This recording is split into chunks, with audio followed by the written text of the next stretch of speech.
Dobro jutro, nalazimo se u Nišu u Somborskoj ulici ispred garaža gde se okupila grupa nezadovoljnih Nišlija zbog, kako oni kažu, evidentne otimačine garaža od strane privatnog i javnog izvršitelja.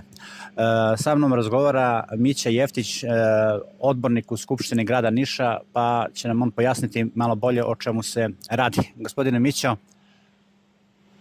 U suštini nebitno je da li sam odbornik ili nisam, ja sam jedan od vlasnika garaže koji je stekao uslov da tu garažu legalizuje, ali je činjenica da nam izvršitelj ne dozvoljava. Izvršitelj ignoriše sudske procese, kaže da sud njega ne dotiče, da mu je nebitan.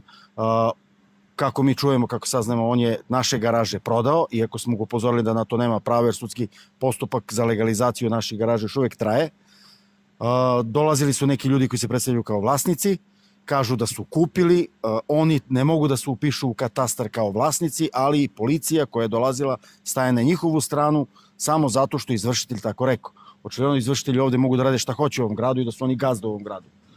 Mi sada preventivno moramo da ispraznimo garaže jer nam prete dodatnim troškovima. Ako ne ispraznimo i ne otvorimo vrata, da će pozvati firmu koja će nam obiti garaže, koja će nam nositi naše stvari, pa će nam preko tog istog izvršitelja naplaćivati to iznošenje i to odvoženje stvari i čuvanje stvari, tako da bi smanjili naše te eventualne troškove, mi ćemo te garaže isprazniti, ostaviti otključane, a onda ćemo nastaviti naravno našu borbu za ono što je naše, za našu imovinu.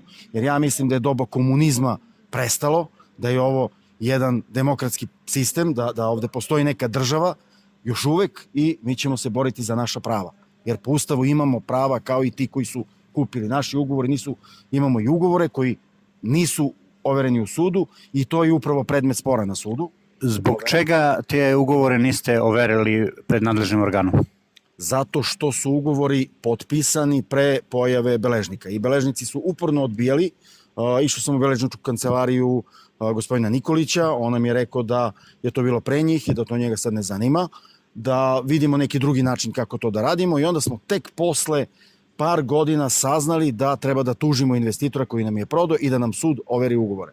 Mi smo stekli pravo i kao držaoci, jer više od 10 godina koristimo te garaže za koje smo uredno dali novac. Mi imamo ugovore sa potpisom i pečatom investitora koji je nama prodao te garaže i taj investitor je pred policijom dao izjavu, pisanu izjavu koju je potpisao i sad sud odugovlači, ne znam iz kog razloga. Mi sumnjamo ovde da će ovde doći do jednog koruptivnog dela, pošto je izvršitelj bez znanja stanara izuzeo jedan deo placa i prodao ga nekom privatnom licu.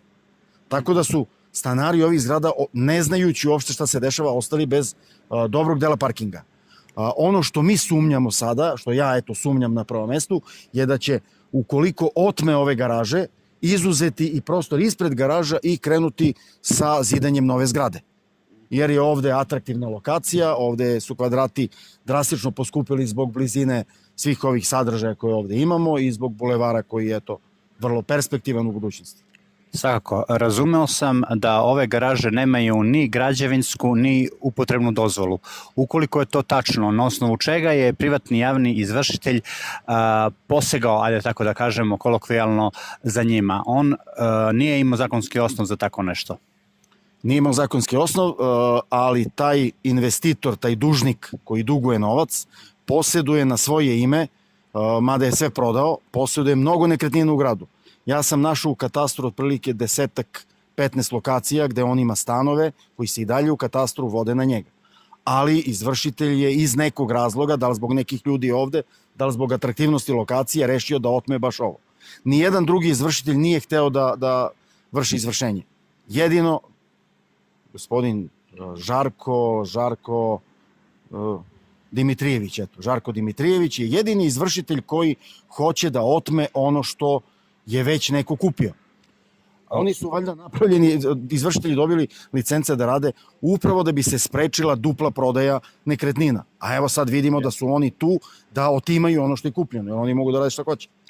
A kako tumačite to što se pravo vlasništva dokazuje prema upravo njihovom tumačenju javnih izvršitelja upisom u katastar nepokretnosti, a ne posjedovanjem ugovora o kupoprodaji. Ukoliko ove nekretnine, ove vaše garaže nisu uknjižene u katastar nepokretnosti na ime dužnika o kome govorimo, kako je došlo do toga da javni izvršitelj uzima te garaže sada od držaoca, to jest vas? I zašto, izvinite, i zašto mislite da policija asistira njemu u svemu tome ukoliko on ne može da pokaže pravo vlasništva na tim garažama? Upravo kratak odgovor kakav je on nama dao, može mu se. Eto, može mu se. Znači, ovo je država, kako vi cenite, privatnih izvršitelja. Ovo je privatna država i sad zavisi koliki udeo ima u njoj. Deoničarsko društvo, ne država. Eto, to je. Jasno. Šta vi dalje preduzimate? Pa mi smo blokirali upis u katastar, to nećemo dozvoliti dok se naš sudski spor ne okonča. Sudovi su i dalje spori, iako su nam pričali bajke kako sud ne sme da odugovlači proces. Evo, ponovo je ročište otkazano, uskoro će biti novo ročište. Ja se nadam da ćemo na tom ročištu uspeti da dokažemo da su garaže naše. Znači, mi nemamo potrebu da dokazujemo da je ugovor je validan. Investitor je priznao da je prodao. Sve je priznato. Čak imamo i duže od 10 godina državinu.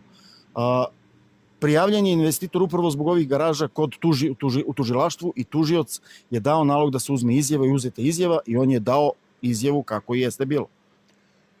Koliko ima vas oštećenih ovde? 7 garaža su tu. Nisu svi, koliko vidim, zainteresovani, jer očigledno nisu svi možda ni dali novac, ali nas 4-5 ćemo to da nastavimo. Dobro, hvala vam. Pa